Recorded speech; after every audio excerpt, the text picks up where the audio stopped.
Ẹ káàárọ̀, ẹ káàsán, ẹ káalẹ́, ẹ kú ìyálẹ̀ta, ẹ kú gbogbo àkókò kí àkókò tí fọ́nrán yìí bá dé wájú yín níbikíbi tẹ́ ẹ ti ń gbọ́ tàbí tẹ́ ẹ ti ń wo fọ́nrán yìí.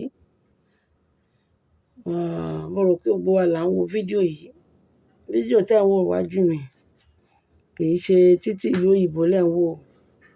Kódà ó jọ mí lójú o pé bàbá Tinubu ọmọ olódódẹ ó ṣe àwọn oríṣiríṣi títì báyìí tí ọ̀pọ̀lọpọ̀ èèyàn dẹ̀ mọ̀ káàkiri across gbogbo 36 states títí kan Calabar, Enugu, Imo, gbogbo títí lọlẹ̀ Haúsá. Bàbá yẹn ti ṣe gbogbo títì náà ṣe lọ́wọ́ nìyẹn. And the project is a big project. In fact, mo ṣe kudos fún bàbá Tinubu ọmọ olódódẹ. Àwọn kan tó wá dúró ẹ̀ wá ń criticize irú ẹni tó ń ṣiṣẹ́ báyìí. Ìjọba tí ń níjọba, èmi ò sí ìdíjọba tó ń ṣe gbogbo títì báyìí. Tí Ọbásanjọ́ náà ṣèjọba, tí gbogbo yín ṣèjọba yín, gbogbo yín lẹ mọ̀ pé project yìí wà nílẹ̀. Kí ló dé tẹ́ ẹ̀ ṣe? Kí ló dé tẹ́ ẹ̀ face ẹ̀? Ẹ wá ń criticize ọkùnrin yìí. Ẹ sọ pé máa yí ò ṣe nǹkan kan. Ẹ ń sọ̀rọ̀ bí ẹni pé kò tiẹ̀ ṣe anything rárá. Àwọn kan tún sọ wípé ṣé títì tó ń ṣe yẹn, ṣé yẹn ló máa fún oúnjẹ sórí tébù àwọn? Ìjọba wo ló ti mú oúnjẹ wá sórí tébù yìí? Tó mú oúnjẹ láti inú ilé àbí inú oko tó lọ mú wá tó mú sórí tébù ilé yín ní kọ̀ọ̀kan? Ẹ jẹ́ ká fi criticism, ẹ jẹ́ ká fi sílẹ̀. Tí èèyàn bá ṣe dáadáa, ẹ jẹ́ ká kí i kó ṣe dáadáa. Ẹ jẹ́ ká fún ẹni tó bá ń ṣe dáadáa, ẹ jẹ́ ká sọ fún pé ó ṣe dáadáa. Tí èèyàn bá tó ṣe tó kù díẹ̀ káàtó, ẹ jẹ́ ká sọ pé ibi tó kù díẹ̀ tó tò lélẹ̀. Gbogbo tí bàbá Tinubu ṣe yìí, ẹ gbé kudos sí ẹ fún pé bàbá ọkùnrin ni. Ìgbà táwọn náà débẹ̀ ńsìn, gbogbo owó tí Buhari kó jẹ ńgbà yẹn, Buhari mú títì, ó ṣe títì láti Daura, ó dẹ̀ ṣe orí páìpù wọlẹ̀. Gbogbo owó tí Buhari yá láyé pátá, gbogbo owó tí Buhari tó lọ yá kò fi ṣe àǹfààní kankan sílẹ̀ Yorùbá, kò fi ṣe àǹfààní kankan sí everybody. Ó fi orí páìpù epo, ó fi rì láti Nàìjíríà lọ sí Niger. Àbí olóye páìpù epo lọ́ngbà yẹn. Kí lẹ rí ṣe sí i? Haúsá wo ló condemn? Àfàwà yìí nìkan Yorùbá. Ẹni pé títì tó ń ṣe, ẹni títì lẹ fẹ́ jẹ ni. Ẹ jẹ títì. Ṣùgbọ́n ẹ mọ̀ pé nǹkan tó ń pè ní infrastructure lélẹ̀. Nǹkan tó máa mú development wọ ìlú lélẹ̀ yìí. Ọ̀pọ̀lọpọ̀ èèyàn pẹ̀lú nǹkan tó ń ṣe, àwọn èèyàn máa ní ṣẹ́ṣe. Because àgbẹ̀ tó lọ ra nǹkan lóko, ọ̀nà bá dá tó rí ọ̀nà gbà, ni wọ́n bá ní a máa complain mọ́. Tí ó bá sọ́nà, driver náà gbówó lé. Gbogbo nǹkan á yàtọ̀. Ara wọn àdẹ̀lú. Tí wọ́n bá gbin nǹkan lóko, tí wọ́n fẹ́ transport ẹ̀ láti ibì kan sí ibì kan, máa wà very easy fún wọn. Ẹni tó ń lọ travel tàbí ó ń lọ sí anywhere kò ní ìdí pé ó face ọ̀nà Ìbàdàn nìkan. Tó bá ti mọ̀ pé multiple way wà tóun lè gbà, tó mọ̀ pé alternative road mi wà tóun lè gbà, tó dẹ̀ máa jẹ́ kó yá, á lọ síbi, ọ̀nà yẹn á pín yẹ́lẹyẹ̀lẹ, á dé ibi tó ń lọ. Ẹ mọ nǹkan tó ń pè ní infrastructure, ẹ mọ nǹkan tó ń pè ní development.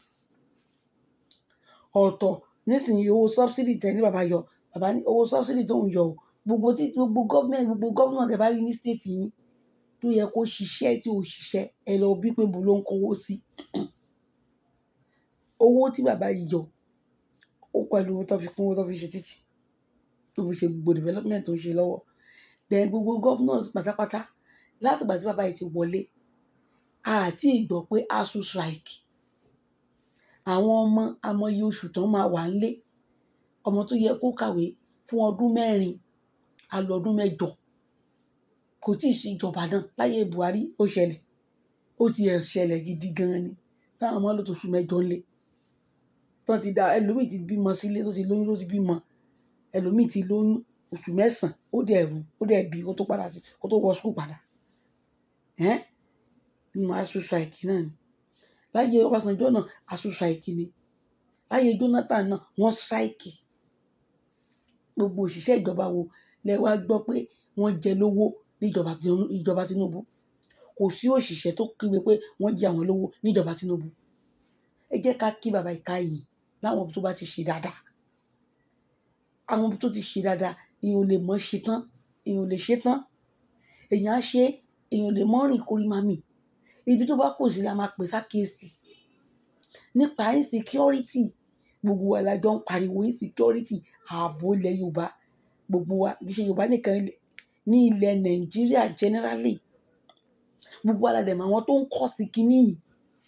Àwọn ẹhànnà, àwọn ìrankíran tó ń pè ní ìran Fúlàní pẹ̀lú agenda burúkú wọn tó ń lọ kó gbogbo àwọn Fúlàní wá tí Buhari kó wọn wá láti gbogbo ìlú oríṣiríṣi àti táwọn náà lọ kó wá tẹ́rọ́rìstì. Àwọn yẹn náà ni wá tún wá gang up lòbí wá ń tẹ̀lé kiri so ó wà too desperate for power. He doesn't care. Just one time. Ẹ̀yin èèyàn kò sí ìjọba tó kúrò ńbẹ̀ tá à ní rí wí. Àdúrà ní kẹ́ jẹ́ ká fi ran Bọ́lá Ahmed Tinubu lọ́wọ́ pé kí Ọlọ́run kó fún bàbá ìṣe kó ràn lọ́wọ́ délẹ̀. Gbogbo wa la sì máa jàǹfààní ẹ̀. Insecurity dẹ̀rẹ̀ àwọn olórí burúkú tó cause insecurity àwọn náà ni wọ́n ń pariwo kiri ayé yìí. Náà sọ pé àwọn náà làwọn yẹn wọ́n tún sọ pé àwọn fẹ́ lọ dìbò, àwọn fẹ́ padà síbẹ̀. Irú Àtíkù máa sọ pé ó fẹ́ di president Nàìjíríà. Irú Kwankwaso ọmọ Fúlàní kan máa náà fẹ́ di president Nàìjíríà kan wá lọ gọ sábẹ́ òbí kan láti gbàjọba lọ́wọ́ Tinubu. Kẹ́yìn náà dẹ̀ máa ronú. Ẹ jẹ́ ronú yín, ẹ jẹ́ lajú yín, ẹ lajú yín. Tinubu is working and Nigeria is moving. Insecurity dẹ̀ àwọn wèrè ló kọ̀ sí. A dẹ̀ máa jọ pawọ́pọ̀ ni láti ṣe nípa pé ká jọ pawọ́pọ̀ kí ààbò lè dájú lórí ilẹ̀ wa. Ẹ wò kán tó lọ ṣe lọ́yọ̀ọ́, tó lọ kó àwọn ọmọ wẹ́wẹ́wẹ́ kò lù níbẹ̀ yẹn, àwọn terrorist. Ṣé terrorist yẹn ṣé ibì kan náà ti wá? Kì í ṣe nínú Nàìjíríà náà gbé. Kì í ṣe mọ̀ wọ́n tó ní wọ́n ni. Gbogbo wa la mọ̀ àwọn tó ní àwọn terrorist. Gumi wà ńbẹ̀, gbogbo wọn wà ńbẹ̀, Sultan tó wà ńbẹ̀. Àwọn oríṣiríṣi wọn, El-Rufai àwọn náà kó wọn wọlé. Ẹ wò ó, ẹ jẹ́ ká sọ díẹ̀ ká dákẹ́ ni. Achievement bàbá Tinubu òun lélẹ̀. Wọ́n ń ṣiṣẹ́. Tẹ bá dé rí àwọn títì yẹn, concrete yẹn, tẹ bá rí láti ilẹ̀ bó ṣe thick. In fact, mo ṣe kudos fún bàbá Tinubu. Ọlọ́run á túbọ̀ lọ́ra ẹ̀mí bàbá yìí, á lè rí iṣẹ́ ẹ̀ ṣe. Ẹ jẹ́ ká fọwọ́sowọ́pọ̀ pẹ̀lú ẹ̀ o. Ìmọ̀ràn mi fún yín òun nìyẹn.